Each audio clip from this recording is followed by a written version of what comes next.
మా ఊరు సైడ్ ఇంటికి ఎవరు వచ్చినా తీపి చేస్తామో, ఇంతకు ఈ రోజు ఏం చేస్తున్నాం అనుకోకండి. అమ్మ వచ్చింది కదా ఏమన్నా తీపి చేద్దాం సుట్టింట్లోకి పోయినాను. సుట్టింట్లోకి పోయేసరికి పాయసం సగం బడ అయిపోయి నాకు గుర్తొచ్చింది, వీడియో తీసి పెట్టాలి వీళ్ళకి కూడా చూస్తారు కదని. సరే కదని ఫోన్ ఎత్తుకోరామా అని చెప్పి ఫోన్ తీసుకొచ్చింది మా అమ్మ. ఈ పాలు సగం ఆగిపోయిన తర్వాత మేగడెత్తుకొని తినే అలవాటు ఎంతమందికి ఉందో కామెంట్ చేసి చెప్పండి. నాకు భలే ఇష్టం, ఇప్పుడు కూడా తింటాను. ఇంకా మా పిల్లోళ్ళు ఎవరు లేరు కాబట్టి అన్ని సమంగా పడేసినాను. మరి ఎట్టొస్తుందో ఏమో తెలీదు. మొత్తానికి ఆ వాసనకే పిచ్చెక్కేస్తుంది.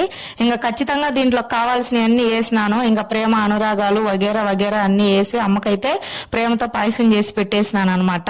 ఇంకా మొత్తానికి ఇది చల్లారినాక గిన్నెలు వేసుకుని తినేయడమే అనుకోవాకండి. ఇది పుట్టినరోజులకి పాతకాలంలో గనక ఎవరన్నా వస్తే పెళ్లి సంబంధాలు కుదిరినా పెళ్లి కుదిరినా ఏదన్నా శుభవార్తలు తెలిసినా కూడా ఈ పాయసాలు ఎక్కువ చేసుకునే వాళ్ళు.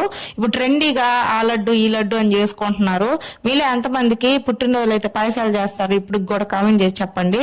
ఇంకా పాయసం విషయానికి వస్తే వేరే లెవెల్. బాయ్.